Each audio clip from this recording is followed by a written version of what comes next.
dans l'église?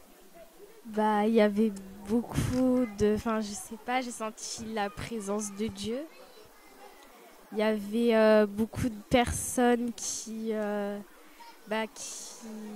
ressentaient des émotions. Il y avait des personnes qui pleuraient, d'autres qui étaient joyeux.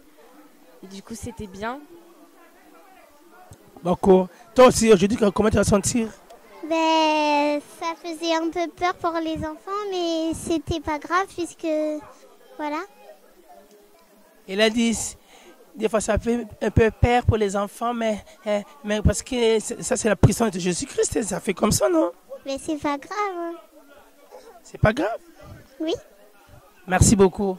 Tu auras toujours la pression, il y a Thomas, salut ma fille. Bonjour. Dis-moi aujourd'hui, comment tu vas sentir la puissance de Saint-Esprit dans l'église? Ben, aujourd'hui, c'était plutôt actif. Je trouve qu'il y avait beaucoup de gens. C'était plutôt avec la joie, la bonne humeur. J'ai bien aimé. Merci beaucoup. Toi aussi, bonsoir. Bonsoir. Dis-moi aujourd'hui, comment tu vas sentir? Bah, dans l'église, il y avait la puissance du Saint-Esprit. J'ai senti une forte pression de Dieu qui a touché beaucoup de personnes, comme vous pouvez les voir dans les vidéos. Et voilà.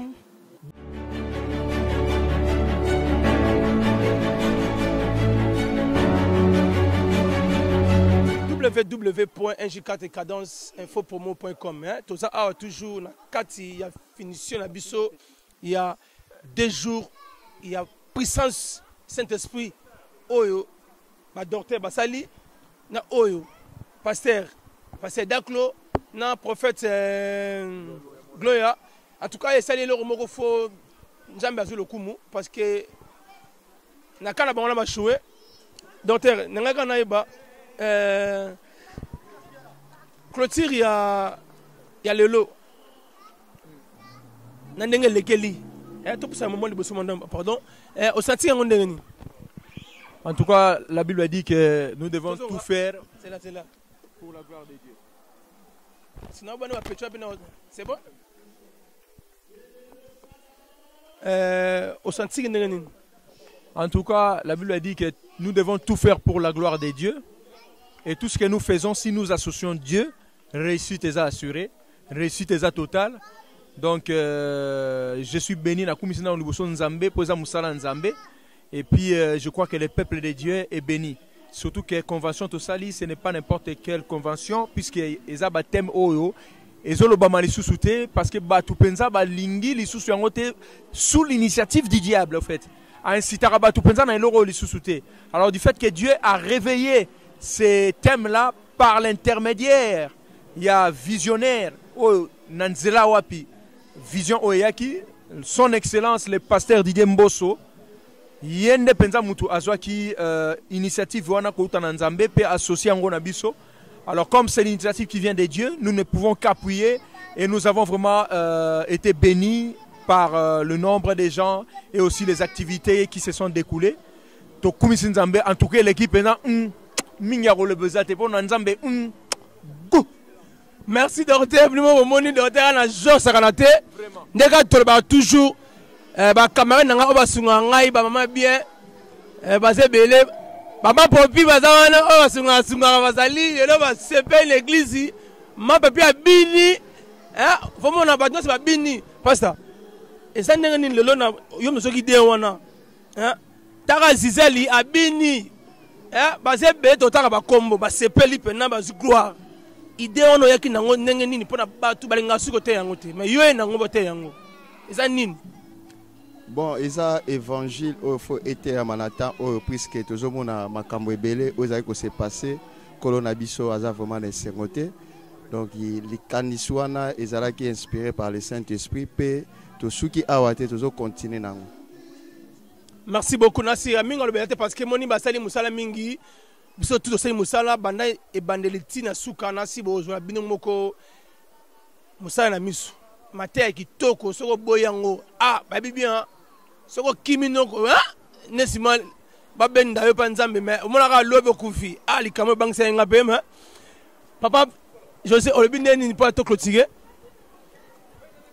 na kumisina Nzambe pona programme oyo leki ndenge pasteur Didier alobi eza makambo yo ete ya maka vraiment te na ba mangomba parce que soko zongi lelo na kata Bible lobela kaka temps ezo lobela kaka temps soko tali ba Bible temps de Noé Yesu Masiya kendaki apesi bilembo alobi ke no soki bomoni boye yeba ke no temps yango ekomi pene pene lelo na mukili tozelaka enlèvement biloko mibala enlèvement be liwa ndenge passer la tei biso so quand enlèvement miyelité okufa mais pendant que yoza na mukili ozo kanisa nini ozo tambula ndenge nini faut miso za la kufunga ma spirituellement miso que funga ma comment alors faut mateya oyo ete ya maka eza mateya moko eza rare leo na mangomba soki na mangomba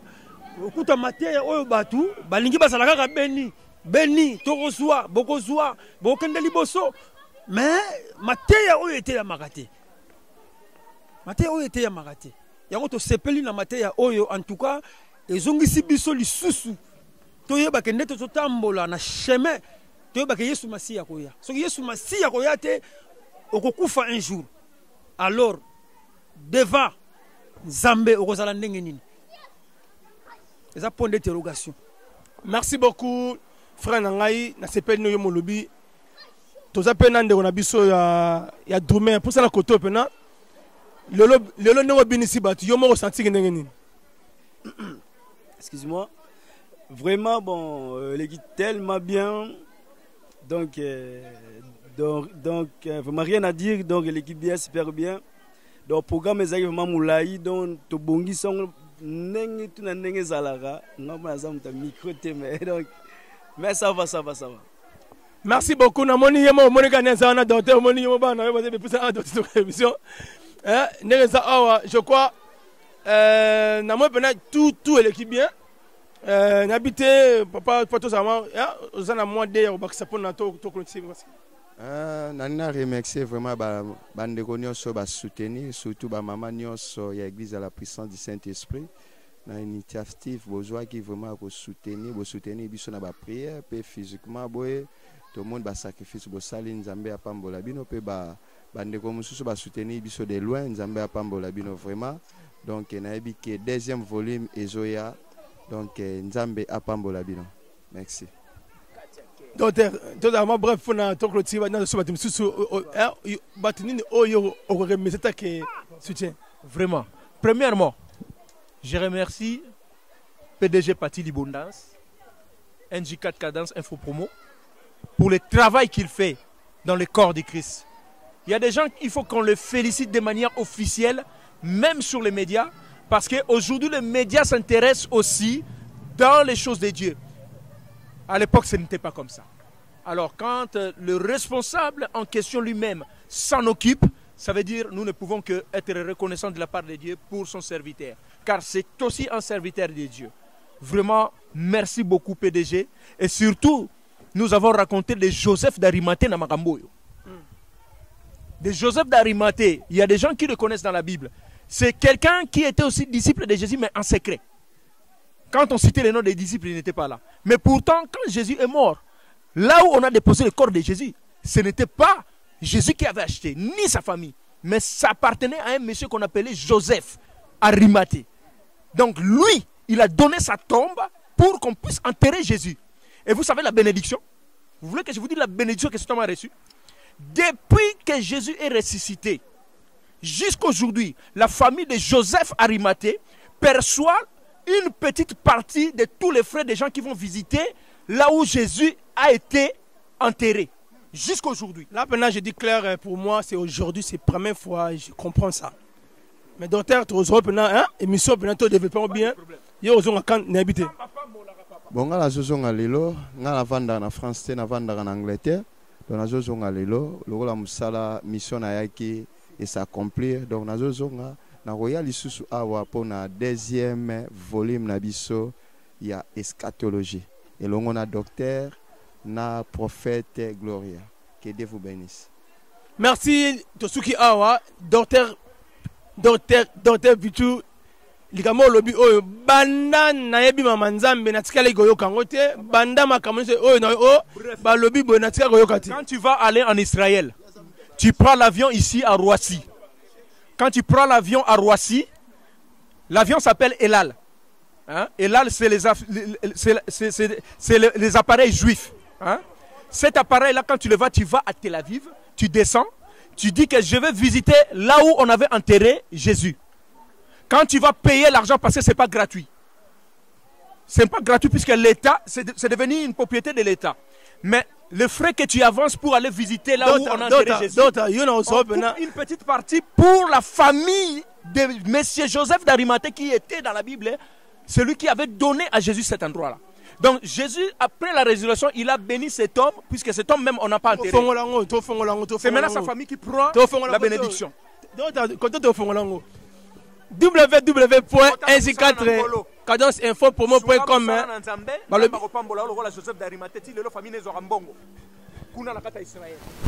www.nj4cadenceinfopromo.com. Na Paris, na 2 jours, il y a événement oyo etikoleka très puissant tomoni makamamine les salami nzambe alola azosala kaka et pas bana oyo ya pesa ki makasi basala lelo toza awana prophète na papa Ike tongi toyeba kaka suite ya lelo eleki ndeni prophète. Bonjour d'abord. Bonjour papa Pati na paboli nzambe pour la journée lelo et la journée moko béni. Saint-Esprit vraiment dans un rendez-vous. Et comme vous voyez, il est vraiment glorifié. La vie à bassin na Nzambe pe vie na vie à bas na Nzambe. Et surtout mingi tous les sur les sengo on a papa Ike évangéliste pour répondre à l'invitation à la mission parce que le journal est là, il a vraiment dire pour naï. Donc il a fallu à intervenir dans l'église on a Tongo après qu'on intervenir et pas Nangaï. Et après, il y a une clôture, il y a une conférence. L'église la puissance de ça, qui est parmi les orateurs. Il a proposé qui est vraiment difficile, facilité par rapport il y a agenda par rapport à calendrier. Mais vraiment, tu trouves grâce. Le son de la trompette, tu trouves grâce. La puissance Saint-Esprit, tu trouves grâce. Tout ça vraiment béni. La adoration, la louange, la nyonso. Merci beaucoup, prophète. On a senti puissance makasi nzamba asai na kati wana na moye pena mikamo ya belé secret na yo kaka prière na kobanga nzambe o ezali nini o nzamba pesa yo puissance on a senti parce que ba image ça wana ba monango ba mo ba juger o amoni pena za na besoin ya guérison za na besoin ya makambu o ya nzamba sala ya vérité cogiter te contacter NJ4 pour retrouver prophète azana pona ça prophète. Tous les temps mingi te un to comprendre pour ça on a oyo lelo batu ba meilleur que belé ba oloba ozo communiquer ba tout que prophète eza nini obem na kati papa Pati eza vraiment gâté za nzambe lelo na oloba gloire à Dieu oyebi papa Pati so liloba nzambe te amana solo liloba nzambe te amana vérité parce que d'abord liloba nzambe d'abord eza miracle donc ce qu'on a ko oloba na nyonso nzambe asali kokola lelo gloire à Dieu. Donc les engagés, c'est Christ. Il n'y a pas de banaï. Les lobanza, mais c'est ça, n'a pas banaï. Merci beaucoup, prophète. Merci, merci. Papa Ike, nous avons fait un kio, yaki. Talara, yo sero ye. Esero na esero. Au stade d'une église, il y a puissance Saint-Esprit n'enge. Prophète qui confite peu kuna au kabula moi, au zali na katina. Là c'est pelming parce que ngaïpe, n'a vu quelque chose de la part de Dieu. Parce que si quand surtout Bible le but et si quand ba cadavre ça ba mpongo bazalaka na sepelmi parce que na saraki katse ngai pe na lié ba cadavre donc na saraki spectateur te mais ngai pe na lié papa Ike ngana yeba pena evolution no ya album na yo ekende ni siko album ezo kende bien parce que thème nango eza tout va bien alles is good. Donc yango peso kende bien. Kotala silence ya nzambe eza absence ya nzambe te. On comprend. Et comme problème na biso ke pour na koyeba album ezo kende bien, faut bafinga yo, faut batonga yo, faut batchola yo. Mais Alexis Bout ezokende na kimia nyoso. Bana nzambe boyoki bino moko babi papa ikabisi bino ye awa andima na ye boumba ya kofinga parce que esalaka bien so kofinga ete asantiki azane pena à l'hésiter. C'est que en tout cas non parce que yo moko lobi obi nini et que ne bien prophète. Tu vas noter ngaka na bakisi. Ngana tia yote mais ngana bakisi ka pona ba comprendre souci ya mosala nzambe. Voilà. Ngaka na bakisi parce que moni bon ezalaka ndenge na mbesi ya na kati émission ne ezalaka kaka papa qu'est-ce que na site comme na ndenge ya rejeté et là nous okombela ki moi petit o ba beso na yo ngina ibisaka pepe na nzambe album eza na marché Alexis Bout bandise mbolokola tu m'as aimé moi papa tu m'as choisi moi j'ai pensé que tu m'avais oublié. Oh, tu m'as jamais oublié. Oh, Jésus, ma kambola kakanga. Yelo na moni na miswe. Ayo kaka parina sango. Yelo na moni na miswe. Il pouvait me considérer. Il pouvait me considérer. Donc kanangina lubaka aki eza dia na kati ya marché na kati nango lukango bida wasi Yesu mida wasi eza na kati album place wana mai pene donc le problème ezali biso sala publicité te olingaka Jésus sala publicité nanga izaka pe planza biloko eza soko sombi yango soko yoki yango yondo ko chiche soki ya malamu bien mabe parce que on a beta l'église na loba na batu sur le beta hôtel maté pour beta ma beau côté ngana yemba bino ko yokanga et cette espèce politique aussi en tout cas ne mo ko sepeli o papa ika isi bino a tom de le bi il est bebier et là on est un plaisir et là on Yamora le business bozoyoka. Merci beaucoup na bana nyoso boza tous branché na chaîne. Na Kini, Luanda, États-Unis partout vous avez tout soutien wana. En tout cas bon consommer album wana et ça bien parce que Ali comme de Dieu. Alors ça a toujours œuvre oh papa pesa makasi ya maé les gars offensé musala.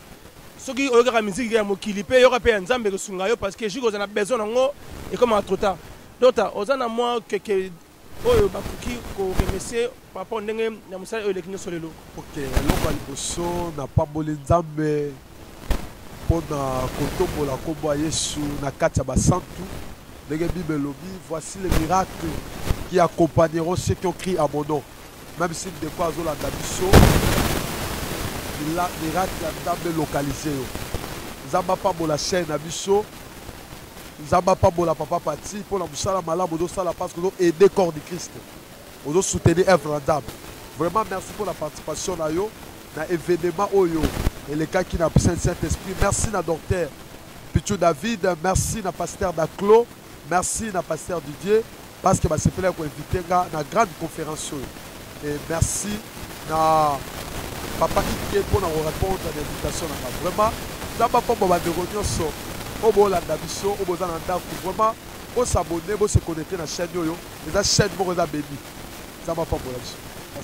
Merci beaucoup Nassi Bino Bolandi pasteur Daclo docteur Pichou bino mo comprendre peut-être les gueules les ça linga bien ça c'est ma kasi pour la brancher maman Sangini Mbala Delphine Abdiaska yem na simbi na technique pourquoi pas Belle Star boza ebele Thérèse to bosanité forêt hein on a sali vice-président ngayo asinga ngai donateur chaîne forêt na maman Zizel on est makambu la bosanité batu nyonso ba soutien na lenga temps j'étais quelques personnes et na pamboli ga bana nzambe nyonso na pamboli bana nyonso son de la trompette partout bozali na linga bino mingi Nzamba sa bino bolamu parce que kotanga kombo moko boze belé na boy bosilikelanga Nzamba pambola bino nyonso na bibo linga ministère na bolinganga ngapa linga bino Nzamba pambola bino paike moi de fois tout petit Nzamba pambola bino bato tu bosolanda biso koloba kaka na mokili assez pour envier mutu te bomo ya mutu lobi eza na maboko ya nzambe likia na nzambe wana akopesa o espoir esiko komi na suka eza suka te baoyo babundisa lelo kokalkule bango te zwa lokola yango lokola entraînement parce que lobi elonga na oyo ezosela yo que Dieu vous bénisse. Voilà le to suki awa bomoni bino mo papa iga bino ata ba beto mbata kokota nango te zalaka na kimia en tout cas na sepeli mingi na temps normal ba fe nanga boze belé nde wakaka ya popi na fe ngai oyebi kane zalaka le to suki awa pene l'émission forêt soki yote ma trop babi yo mo donateur ba porte ba ole la paiement soutien ba équipe ba soutien forêt to bi yo zam de force tranquille www.injukatecadence.info.promo.com Batutu ya kini oya fondation na ngai ba Nathalie tous les travailleurs oya kini ba mbote na bino nyoso Nzambe a dans le petit awa merci beaucoup.